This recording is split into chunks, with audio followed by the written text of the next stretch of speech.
남녀 커플이 멋있는 레스토랑에서 식사를 하려고 합니다. 남자는 고민이 하나 있습니다. 품에는 지금 반지를 하나 준비해놨어요. 그리고 지금 오늘 날을 잡은 거예요. 프로포즈를 하려고 멘트를 준비하는데 나랑 결혼해 줄래? 이게 너무 식상한 거예요. 그래가지고 어떻게 프로포즈를 해야 될까? 내 아들 나도 이렇게 얘기를 할까? 뭐 여러 가지 고민을 하고 있는 거예요. 그런데 맞은편에 앉아있는 이 여자도 고민 중에 있어요. 어떤 고민을 하고 있냐면 오늘부로 헤어지자 말하고 싶은 거예요. 여러분, 동상이몽이라는 말이 있어요. 한 침대에서 자는데 각자 다른 꿈을 꾼다는 거예요. 같이 함께 있는 것 같은데 서로 다른 생각을 하고 있는 거예요. 오늘 성경 말씀을 보면요, 동상이몽이라는 말이 참 어울리는 내용이기도 해요. 왜냐하면 예수님께서 예루살렘 성에 들어오잖아요.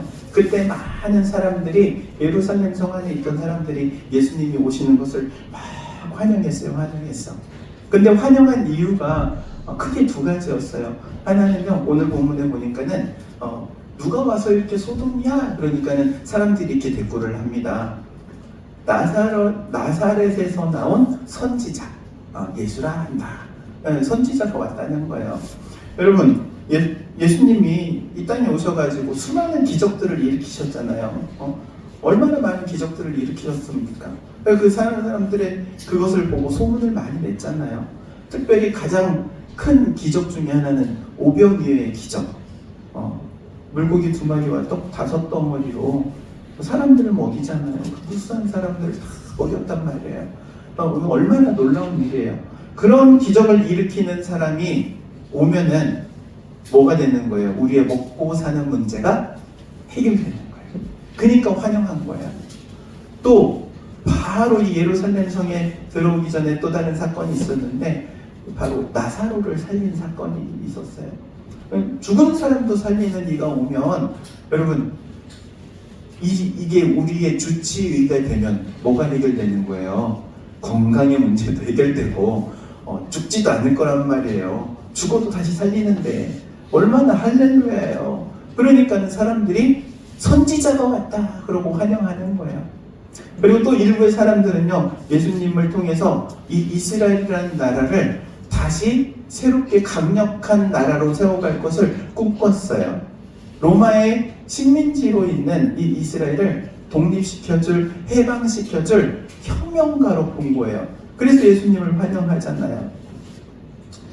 예수님을 환영한 이유, 예수님을 미라클 메이커, 그러니까 기적을 만드는 사람으로 봤기 때문에, 선지자로 봤기 때문에, 혹은 우리를 해방시켜줄 사람으로 봤기 때문에 예수님을 환영했던 거예요. 그런데 예수님께서 무엇 때문에 예루살렘 성에 들어오셨습니까? 예수님의 목표는 정확했어요.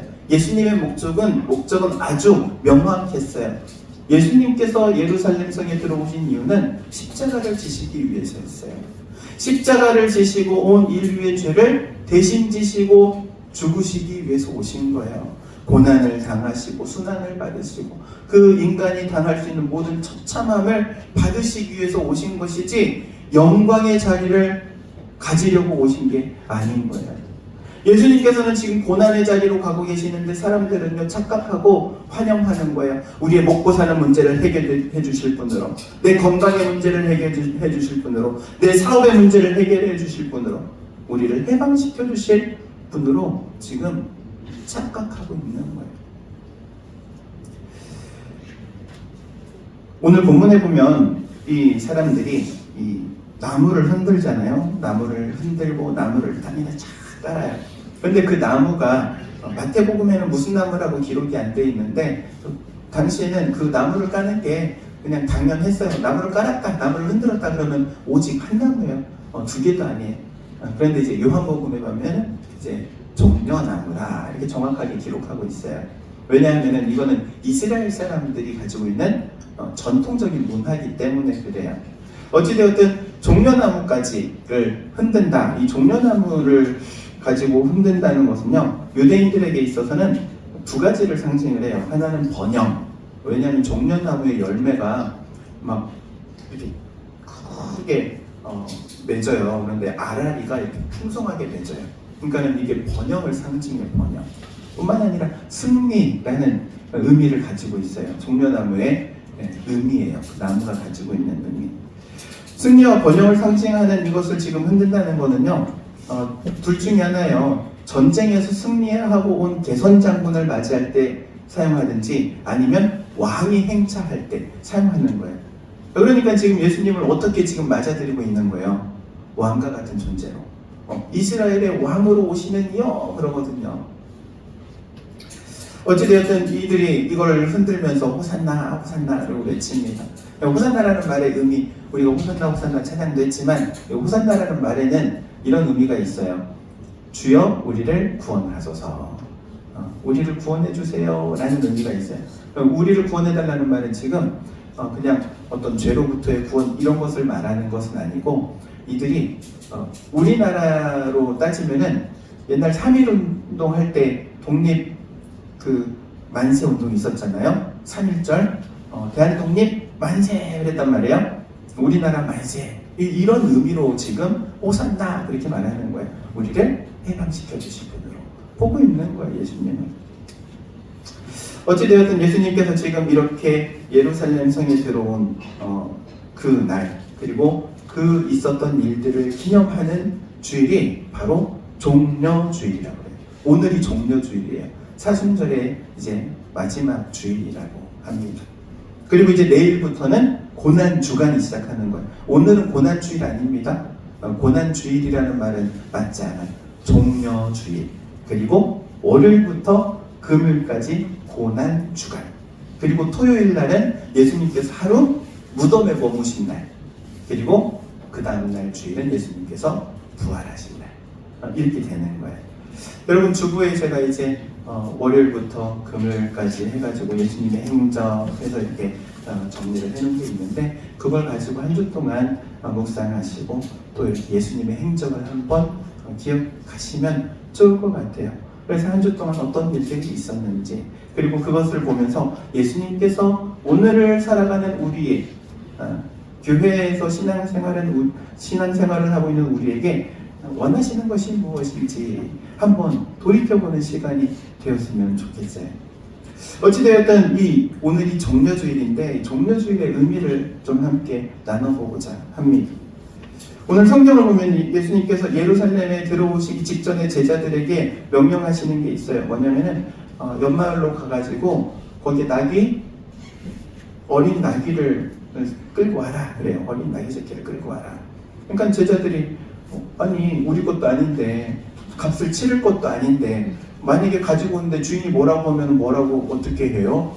그러니까 예수님께서 야, 주께서 쓰시겠다 해라. 주님이 필요로 하신다, 주님이 원하신다, 그냥 그 말 한마디만 하면 될 거야.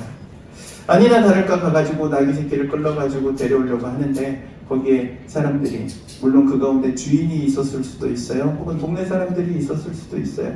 뭐 우리 달인이도 그렇잖아요. 동네 사람들끼리 서로 다 알잖아요. 만약에 제가 제 얼굴은 이제 그래도 동네 분들이 아시니까 만약에 다른 분이 와가지고 우리 밭에 있는 염소를 풀러가지고 간다 그러면은 그걸 보는 마을 사람들은 그거 왜 풀러가냐고 다 물어볼 거예요. 염소 주인이 누군지 아니까. 그렇지 않습니까? 똑같아요. 이때 당시에도 나귀 새끼를 끌러가지고 가려고 하니까는 옆에 있는 사람들이 그거 왜 끌러가냐고 말을 해요. 그거 왜 끌러가? 그러니까는 제자들이 예수님께서 가르쳐 주신 대로 이야기합니다. 주님께서 필요로 하십니다.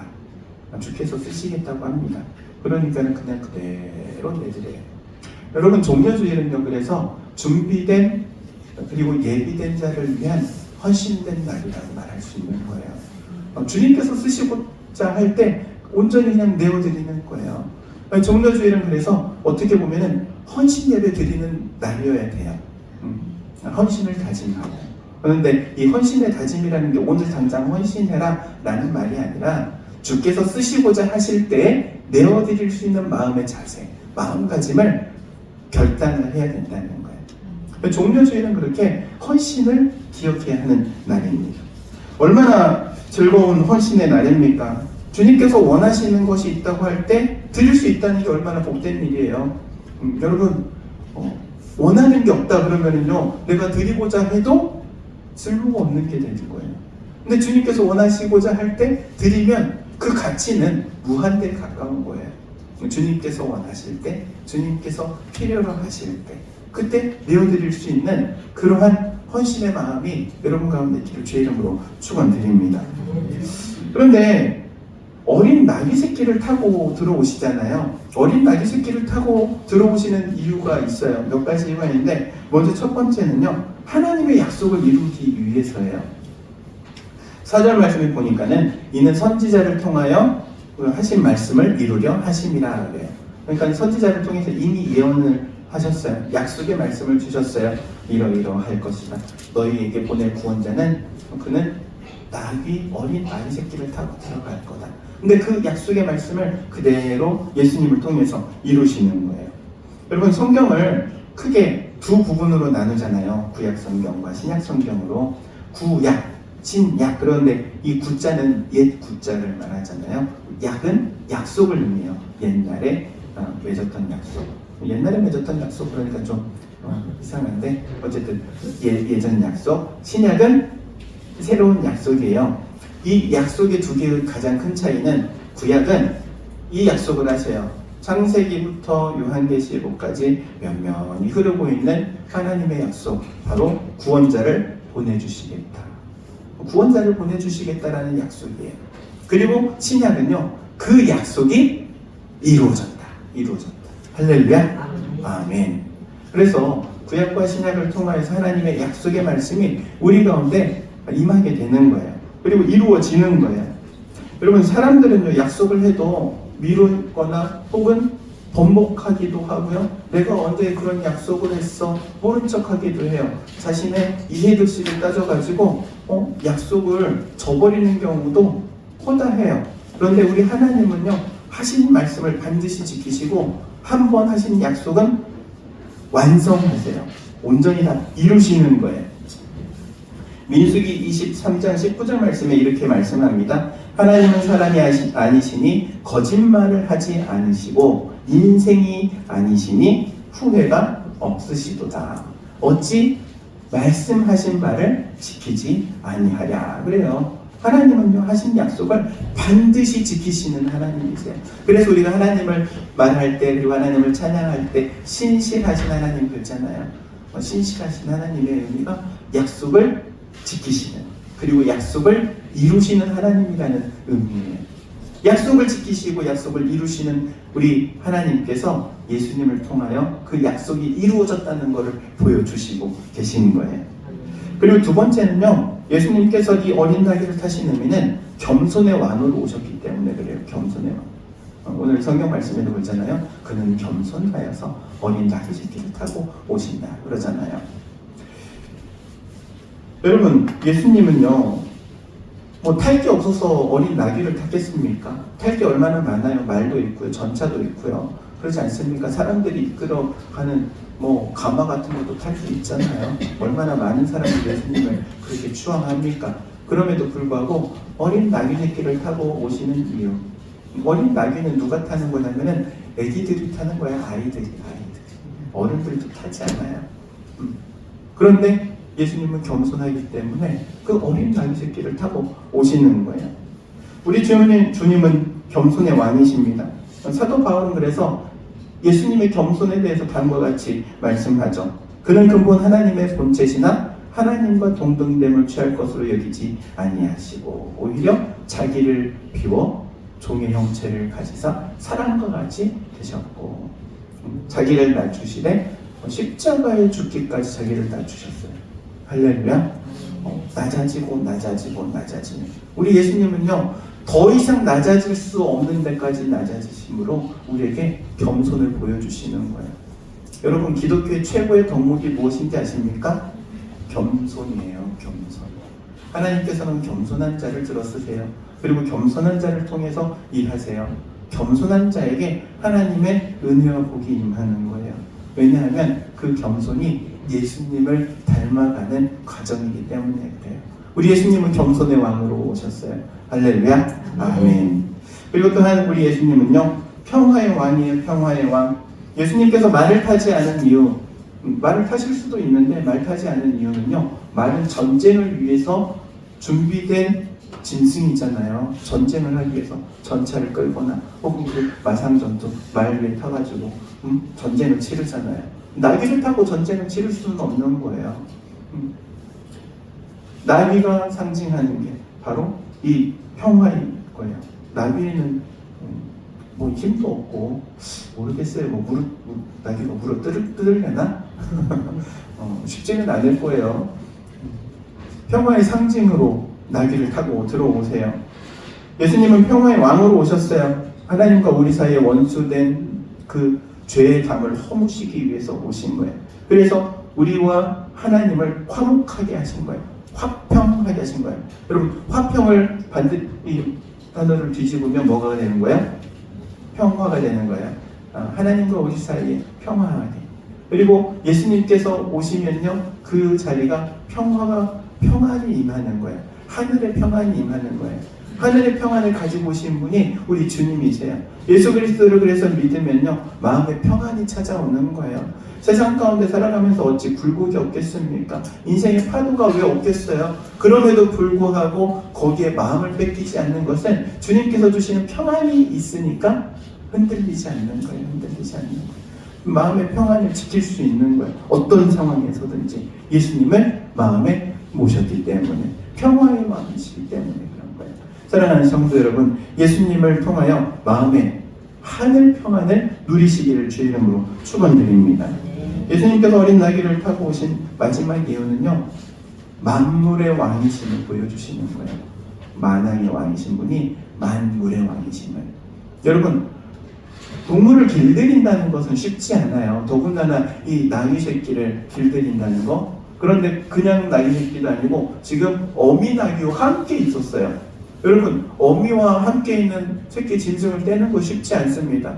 어미도 싫어하고요, 새끼도 싫어하죠. 근데 그거를 지금 아무 조항 없이 그냥 데려올 수 있는 거예요. 그리고 예수님께서 그 위에 타세요. 여러분, 길들여지지 않은 동물 등에 타려면요, 발길질에 제일 각오를 하고 타야 돼요. 절대 뭐 위에다가 실는 것도 못 실게 하는데 사람이 타요? 말이 안 되죠. 그런데 예수님께서는 그 위에 타시는 거예요. 한 번도 짐도 한 번 실지 않은 어린 나귀 새끼에 탈 수 있는 것은 바로 예수님께서 만물을 주관하시는, 만물을 주관하시는 왕이시기 때문에, 그게 가능하신 분이 바로 우리 예수님이시기 때문에 그걸 보여주고 계시는 거예요. 요한복음은 그래서 예수님에 대해서 그렇게 말씀하십니다. 요한복음 1장에 만물이 그로 말미암아 지은 바 되었으니, 그가 아니고는 지어지지 않은 것이 없다 그래요. 예수님을 통해서 이 세상 모든 만물들이 다 지어진 거예요. 만물을 다스리시는 왕으로 오신 우리 주님이세요. 그래서 우리에게는요, 더할 나위 없이 왕이세요. 이 세상을 역성혁명 일으키시는 왕이 아니라 그냥 존재 자체로 원래부터 왕으로 계신 분, 만유의 왕이시고 또 만주의 주인이신 이 예수님이 바로 종려주일날 들어오시는 거예요. 그런데 우리에게 매일매일이 종려주일과 같은 날이 되기를 주의 이름으로 축복합니다. 그러면 매일매일이 기쁨의 날인 거예요. 매일매일이 감사의 날인 거예요. 왜냐? 예수님이 들어오시니까. 만왕의 왕이신 예수님이 들어오시니까. 하나님의 약속을 이루시기 위해 오시는 분이 오시니까. 겸손의 왕이신 그 예수님이 우리 가운데 들어오시니까. 평화의 왕이 예수님이 우리 안에 들어오시니까 얼마나 감사하고 기쁜 날이에요. 사랑하는 성도 여러분, 여러분의 하루하루가 종려주일과 같이 감사와 기쁨이 넘쳐나기를 주의 이름으로 축원드립니다. 기도하도록 하겠습니다. 사랑과 은혜가 충만하신 하나님, 우리에게 하나님의 약속을 이루시고자 이 땅에 오시고 십자가를 지신 우리 주님, 주님을 우리의 마음에 모시고 하늘 평안을 누리며 또한 만왕의 왕이시며 만주의 주이시며 만물의 왕이신 우리 주님을 통하여 우리가 하나님의 은혜 받기를 원하오니, 또한 하나님 주시는 하늘의 신령한 것을 통하여 세상 가운데 믿음으로 승리하고자 하오니, 주여 우리 가운데 은혜로 충만케 하시고 성령으로 충만케 하시고 그래서 우리가 항상 감사와 기쁨이 넘쳐나는 생활을 하도록 인도하여 주옵소서. 예수님의 이름으로 기도하옵나이다.